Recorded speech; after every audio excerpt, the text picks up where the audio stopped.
ক্ষমা চাইলাম জীবনের গুনাহ ক্ষমা যদি না করো, কবে জানি মৌতের চিঠি দিয়ে আজরাইল পাঠাইয়া দাও, কবে জানি গর্তে বাহির করবে রে, আর ঘরের ভিতরে নিবে না। উঠানের কিনারে পর্দা টানাইয়া জীবনের শেষ গোসল করাবে রে।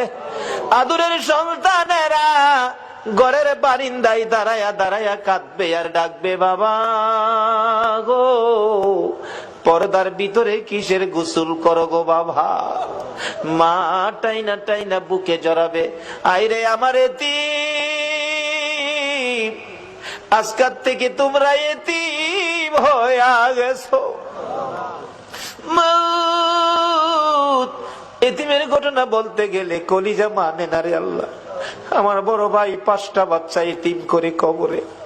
বাড়িতে গেলে আমার ছেলেরা দৌড়াই আসে, আব্বু আইছে। আমার ছোট্ট একটা ভাতিজা দৌড়াই আইসা দাঁড়াইয়া তাকে কিছু কয় না। জিজ্ঞেস করি, বাবা কি চাও, কি লাগবে, কি দরকার বলো। চোখের পানি ছেড়ে কান্দে। কেন কান্দো বলো না। আমারে ডাইকা ডাইকা কয়, চাচা গো আপনি তো 1 দিন 2 দিন পর পর বাড়িতে আসেন। চাচা আমরা আব্বা কই গো, চাচা আমরা আব্বা কি আর জীবনে বাড়িতে আসবে না। এইভাবে কবে জানি কার সন্তানেরা এতিম হইয়া যায়, কবে জানি কার বিছানা খালি হইয়া যায়। ওই দিন আসার আগে তোমার ঘর মসজিদের পক্ষ থেকে আয়োজিত মাহফিলে আমরা যারা হাত বাড়াইছি গো, ফিরাইও না ঘুরাইও না, আমরা তুমি মাফ করে দাও। আল্লাহ জীবনের গুনাহ মাফের আসার দরখাস্তের পর আরেকটা দরখাস্ত করি, তুমি কিন্তু রাগ হইও না। আমি জানি না হাজার হাজার মানুষ এত রাত পর্যন্ত বসে হাত বাড়াইছে, টাকা চাইলে লোকেরা জায়গা, আজকে লোকগুলো গেল না, বসে রইলো। আমি জানি না রে কার মনে জানি কি দুঃখের পাহাড়, কার মনে জানি ব্যথা। হুজুর আমরার মা নাই গো, মা নাই। কার মনে জানি ব্যথা, বাবা নাই গো, বাবা নাই।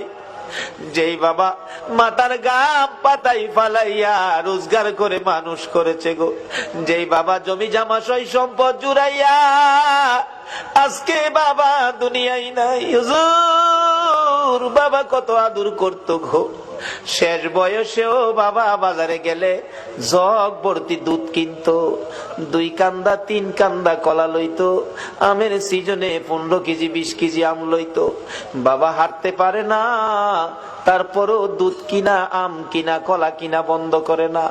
লোকেরা জিগাই বুড়া বয়সে এই পূজা কার জন্য বইতাছো, নিজের জান চলে না কেন এইগুলি লইছো।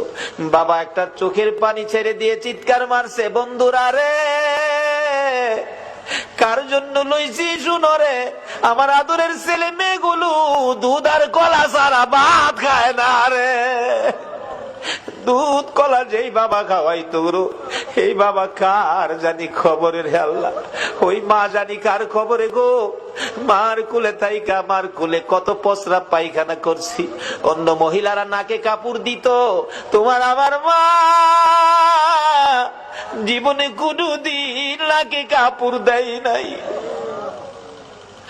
মা সন্তানেরা যদি কোথাও যাইতো, রাত্র 12টা 1টাও যদি বাজছে, সারা গ্রামের ঘরের দরজা বন্ধ হয়েছে, মা দরদি দরজাটা খুইলা বিনাইয়া বিনাইয়া কাঁদছে। একটা গাছের পাতা যদি পড়ছে, একটু আওয়াজ যদি হইছে, মা 2 কদম সামনে গিয়া একটা চিৎকার মারছে, বাবা আইসনি, আমি তোমার মা দাঁড়াইয়া রইছি। বাবারে বাড়ির দিকে তাকাইয়া দেখো, এই দরজা জানি কার বন্ধ হইয়া গেছে। এই মারে কবরে শুয়াইয়া, বাবারে কবরে শুয়াইয়া চোখের পানি কার জন্য রাখছো। মাউদ্রে মায়ের অভাবী ছেলেরা কি করে, এতদিন তো শুধু বলতাম, এখন তো নিজেও মার অভাবী। একটা মায়ের অভাবী ছেলে বিদেশ থাকে, সপ্তাহ সপ্তাহ টেলিফোন করে, মা মা তুমি কেমন আছো আমারে জানাইও। মা কই, বাবা বিদেশ গেছো টাকার জন্য, সপ্তাহ সপ্তাহ টেলিফোন করে টাকা নষ্ট করলে কেমনে হইব? টাকা চিনো রে বাবা, টাকা চিনো।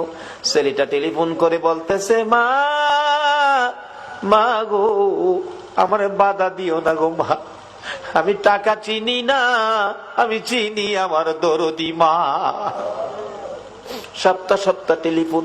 হঠাৎ করে মা স্ট্রোক করে মারা গেছে। এলাকার লোকজন কয়, ছেলেটারে মৃত্যুর খবরটা দিও না, দিলে আত্মহত্যা করবে।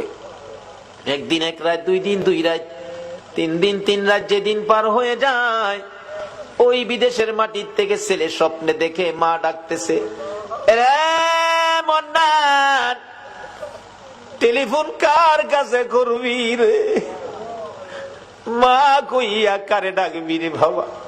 আমি তোর মা, কবরে চলে গেছি, আর আমারে পাইবি না।